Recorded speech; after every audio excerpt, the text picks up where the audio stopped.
Last year, I cycled 9,000 kilometers from Europe to China, crossing deserts, mountains, rivers, borders, Middle East, Afghanistan. It was my first cycling trip ever. Before leaving, I was watching YouTube videos like you are doing now to understand what I had to bring and what I had to know before going. Let me make it easy for you with just one video. Here are 10 things I wish I knew before I started traveling around the world. I will also tell you how much I spent being a student on a budget. Halfway through my travel, I started wondering, am I the only one who is doing this type of trip? Of course, you see people doing it on YouTube, but they probably did it 3 years ago and they are so far away from you. Then, in Turkey, I met other cyclists going from Venice to India, and they told me, are you not in the WhatsApp group chats? Yes, there are WhatsApp groups for every part of the world, Middle East, North America, South America, Europe, Africa, from Europe to China, cycling east. There is a chat of cyclists that are currently on that route. In these communities, you can ask for route advice, information about visa, information about safety of the countries, and it is surprising to see actually how many people are doing it. I put the links in the description, but please enter the group chats just once you have started cycling in those areas. Otherwise, the admins will hate me forever. If you want, you can travel for 8 months, always sleeping in a hotel or in your tent. Sometimes you will eat in a restaurant and you will have a quick chat with the people that are at the shop. Is it what you want to do? No. Traveling is about understanding other ways of life. If you stay in hostels with other European travelers or you just go sightseeing the tourist places, you do not explore alternative realities, and you can do that wherever in the world, even back in Western world. You want to be embedded in the culture you're traveling through. The way to do it is to speak with the locals. Use couch surfing, use warm showers, accept the invitations of the people that are on the street and ask you to come to their house. Accept the offers. Embrace the hospitality. Don't be scared of what you don't know. Follow your instinct. First of all, you will find a warm harbor where to recover. Second, you will spend entire nights speaking about life. If you travel like this, you can create deep connections with a person and their culture. And honestly, the people, the kindness, the exchange are the things that you're gonna carry in your memories, not the number of kilometers you have done. As soon as you arrive in Middle East, you will realize that people open the doors for you. And then the culture of hospitality is completely different compared to what we are used to. I'm gonna smoke this one. The choice of which shoes you decide to bring is crucial. I started my trip with click shoes, and here is how it went. I thought, okay, it's painful, but the good part is that the bike is still okay, and it could be worse. But the reality is, could it be worse? Jokes aside, using click shoes in the first weeks of my travel made my knees so painful. I know that for some people they work perfectly, but what you gain from those is just being a bit faster. But is it what you want? Do you want to be consistent for months, or do you want to be fast in one day? That's why I think no click shoes. This was my first cycling trip ever. I've heard many people telling me, wow, this has been my dream for years, but I don't know if I'm ready. Hey Goose, you don't need experience to do it. Until 3 years ago, before I moved to the Netherlands, I was using the bike just a couple of times per month. Then I moved to Northern Europe and understood how beautiful it is to discover the world on 2 wheels. Still, I had zero experience with bikepacking and bike touring. I left and I knew I would have learned kilometer after kilometer. Kilometer after kilometer. Kilometer after kilometer. You have the entire Europe full of bike stores, cycling lanes, trains, and even hospitals. That can be your ground for training. Day by day, the number of kilometers you will be able to cycle will increase, and the amount of time that you will need every morning to set up your bike is gonna go lower and lower. Before I left, I asked for help to people around me that had more experience than me. Thank you, Jan. And if you're not in a rush, you will be able to train and learn everything you need while you are already on the bicycle. And if you have any questions, ask me anything.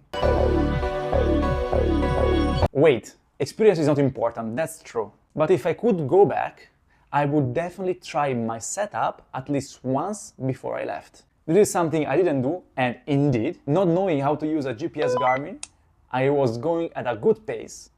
I fell and I broke my hand. Most important, I mentioned before, I didn't know whether the click shoes were a good choice or not. If I tested all of this before, I would have soon realized what was good and what was not good, because I'm telling you, it was after 3 days that I realized that both the things were not working properly. So before you start your trip, maybe 3 weeks before, you get your bike and you go from your house to the house of your grandma for 1 weekend, 3 days, 2 overnights. Pack your bike and 1 weekend is enough.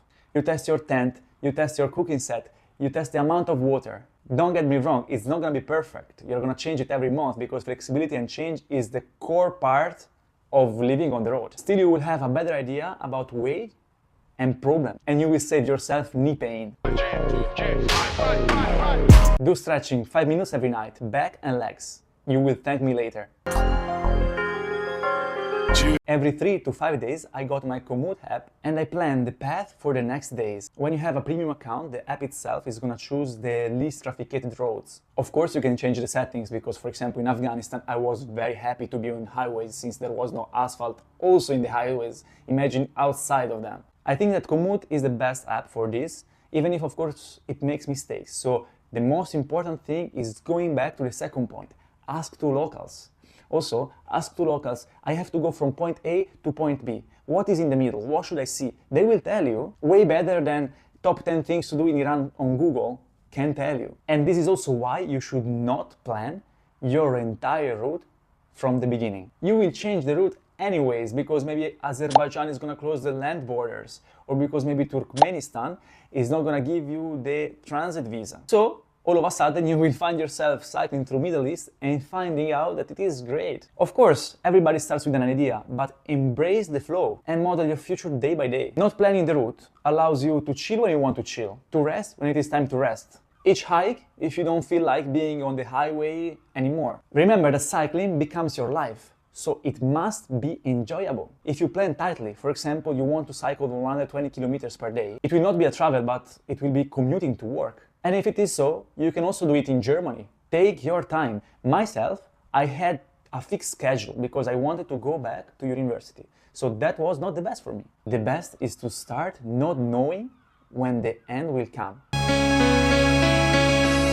Remember why you chose your bike and not a plane. Number 1, to go slow, so you have all the time to adapt, perceive, meet, to be sustainable, and to be an open book for the world around you. People will see you full of dust and will try to interact with you, to speak to you, to help you.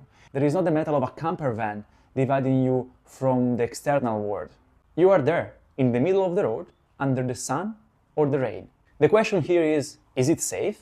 Well, naked man does not fear any thief. Don't get me wrong, people got their money and bikes stolen before. But I accepted the risk, because what you get in return is so much. To keep my bike safe, I had a small lock, just to prevent occasional thieves to get it. If someone has the time to break your lock, they're gonna also break the good heavy ones. Most important, I had an Amazon alarm on my bicycle, so that when it was moved, I could hear it.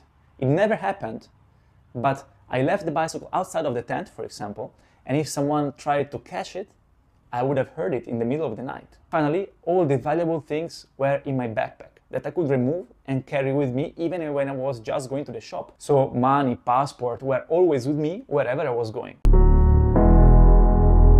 Check my previous video about all the gears I had with me, but the key message here is be light. You will feel every extra kilo you have with you. I saw people with chairs, I saw people with extra wheels.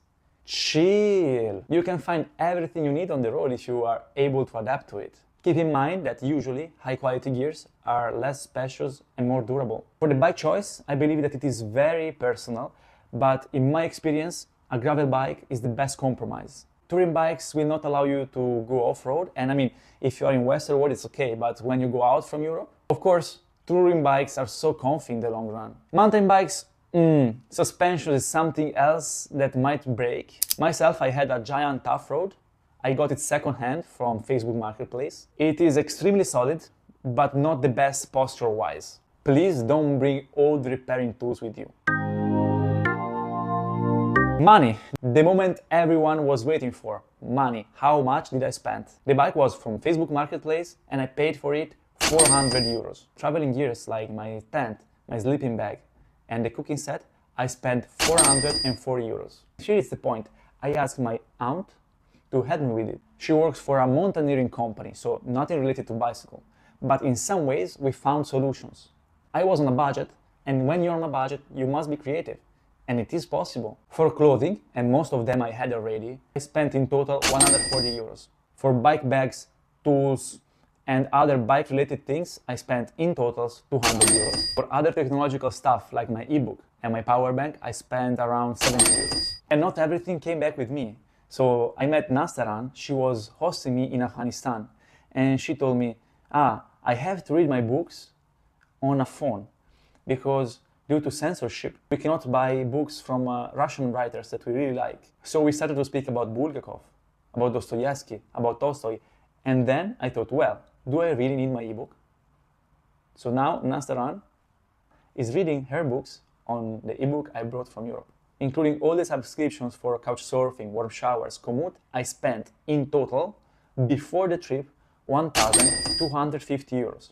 The travel from Europe to China, excluding that time I flew from Turkey to Dublin in order to watch the final of Europa League of Atalanta that we won, I spent 250 euros for 1 month in Central Europe and Balkans, always while camping and cooking. 40 euros in Turkey, where I stayed for 35 days. 230 euros in Iraq, including the visa, where I stayed for 7 days. 150 euros for the life in Iran, plus 75 euros for the visa, so in total, 36 days in Iran were 225 euros. Afghanistan, including the visa, was 220 euros for 2 weeks. Tajikistan, again, 2 weeks, was 183 euros. Kyrgyzstan for a few days was around 50 euros. In total, to arrive to China, I spent less than 1,500 euros. Definitely, in Middle East, I benefited from the warm welcoming of the locals. But as soon as you go out from Europe, cycling will be very cheap. I always went to restaurant, sometimes both for lunch and dinner. I never prevented myself from doing anything. You don't need much. If you hear the wolf call, go. There is no perfect season. There is no perfect timing. Once the excuse is that you're still studying, once the excuse is that you're working and you would ruin your career. But in this way, the time will pass by. Do it till you're physically fit. There are people that do it when they are 70 years old. You don't need much money. The perfect moment does not exist. The only thing you need is the will to explore. Then you will explore. If you have any questions or doubts, ask me anything. I wish you back winds and sunny days. Sento il richiamo del lupo